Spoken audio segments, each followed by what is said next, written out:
آپ کو ایک انسٹیٹیوشن کو مضبوط کرنا ہے. جب انسٹیٹیوشن مضبوط ہوگا, جو انسان اس کے اندر جج بیٹھے ہوئے ہیں وہ مضبوط ہوں گے, وکلا بھی مضبوط ہوں گے. تو یہ سارا سسٹم کا ایک حصہ ہے, اور اگر یہ اس طرح سے مضبوطی آ جائے گی اور سسٹم کے اندر کوئی مداخلت نہیں ہوگی تو انصاف کے ساتھ پھر فیصلے ہوں گے.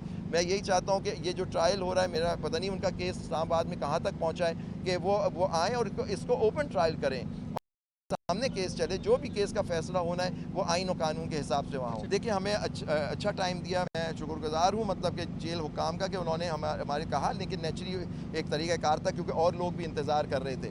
لیکن میں سمجھتا ہوں جو بات ان کی مین بات یہ تھی کہ آپ ٹرائل دیکھ لیں کس طرح سے ہو رہا ہے. مطلب کہ اگر یہ کھلی عدالت میں ٹرائل ہو اور جو بھی ان پہ الزام ہے اس کو وہ ثابت کریں آ کے, کیونکہ برڈن تو پروسیکیوشن پہ ہی ہوتا ہے, ان کو اپنا ثابت کرنا ہوتا ہے کوئی جرم. اگر وہ ثابت کر سکتے ہیں تو بے شک کریں, لیکن جو بات ہے اوپن ٹرائل ہو. ایون جرنلسٹ آپ لوگ جو تھے وہ بھی پیچھے بٹھائے گئے تھے, وہ ایک بیریئر اتنی دور تھا جس سے وہ بات کر رہے تھے. تو یہ اس طرح سے نہیں ہو چاہیے, لیکن ہمیں بالکل ان کا بات کرنے کی ہم تینوں کو موقع ملا, اور ہم نے ان کو بڑے ہائی اسپرٹس میں دیکھا, اور لیکن ہمارے یہی تحفظات ہیں کہ جس طرح سے یہ ٹرائل ہو رہا ہے. اگلا فیز کیا ہوگا آپ کا؟ جو آپ نے ٹرائل آپ نے دیکھا, جو آپ نے ذکر بھی کیا, تو نیکسٹ آپ کیا کریں گے, کس طرح رجوع کریں گے؟ دیکھیے, ہم لوگ اپنی جد و جہد, وکیل تو کر رہے ہیں. دیکھیے, وکیل جو ہے اپنی جد و جہد کر رہے ہیں, اور ہماری یہ جد و جہد رہی ہے, کیونکہ ہماری جد و جہد آئین و قانون کی ہے. ہم لوگوں کا کسی پولیٹیکل پارٹی سے تعلق نہیں ہے, لیکن ہم لوگ یہ چاہتے ہیں کہ جو بھی اس ملک کا جو سسٹم میں آتا ہے, نیچی ہم لوگ عہدیدار ہیں اپنی ایسوسیشنز کے اور بار کاؤنسلز کے. ہم چاہتے ہیں کہ جو بھی کیس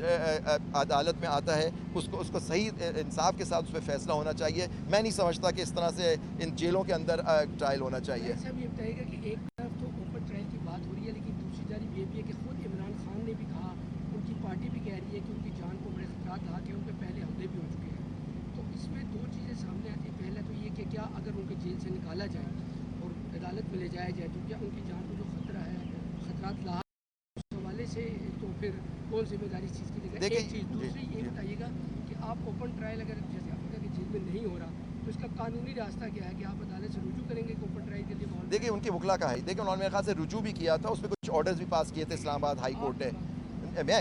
میرا یہ کہ جی اوپن ٹرائل ہونا چاہیے. جو آپ نے سیکیورٹی کی بات کی, سیکیورٹی دینا یہ انتظامیہ کا کام ہوتا ہے. اور دیکھیے, باقی اور بھی تو اس سے پہلے بھی لیڈران تھے, جن کے بڑے بڑے لیڈران ہمارے ملک کے تھے, جس میں شہید بے نظیر بھٹو تھی, زرداری صاحب تھے, نواز شریف صاحب تھے, ان کے اوپن ٹرائلز ہوئے ہیں. تو وہ بھی اس ملک کے وزیر اعظم رہے ہیں. تو آپ ان کا اوپن ٹرائل کریں, اور سیکیورٹی دینا ان کا کام ہوتا ہے انتظامیہ کا. وہ سیکیورٹی جیل میں رکھنا, عوام سے دور رکھنا کسی پولیٹیکل لیڈر کو, میں سمجھتا ہوں مقصد سیکیورٹی صرف نہیں ہوگا, تحفظ. یس, ان کے جان کو اگر خطرہ ہے تو یہ بھی ذمہ داری آپ کی ریاست کی ہے کہ وہ انشور کریں کہ ان کی جان کو خطرہ نہ ہو. باقی تو اللہ کے ہاتھ میں ہوتی ہے زندگی و موت. لیکن جو ایشو ہے کہ میں یہ سمجھتا ہوں, ہم لوگ یہ سمجھتے ہیں کہ جیل کے اندر ٹرائل نہیں ہو, جہاں بھی اس کا ٹرائل ہو اوپن ہو, پبلک ایکسیس ہونی چاہیے. نیکسٹ سیکیورٹی کے ساتھ ہو. دنیا بھر میں ہوتا ہے, سیکیورٹی ہوتی ہے, بڑے بڑے ہر ملک ہوتے ہیں جس کے اندر اوپن ٹرائل ہوتا ہے. جیلوں میں ٹرائل تو ہم نے جو دیکھا وہ ٹیررسٹ کے ہوتے ہیں, ان کے ایشو ہوتے ہیں. تو اس طرح سے تو نہیں ہونا چاہیے کہ جیل کا ان کی جان کو خطرہ ہے تو خطرہ ہے. تو پھر اس سے پہلے بھی تو وہ باہر تھے, کیس کے فیس کر رہے تھے, سزاؤں سے پہلے تو ان کے کیس تو باہر چل رہے تھے. بہت شکریہ. بہت شکریہ.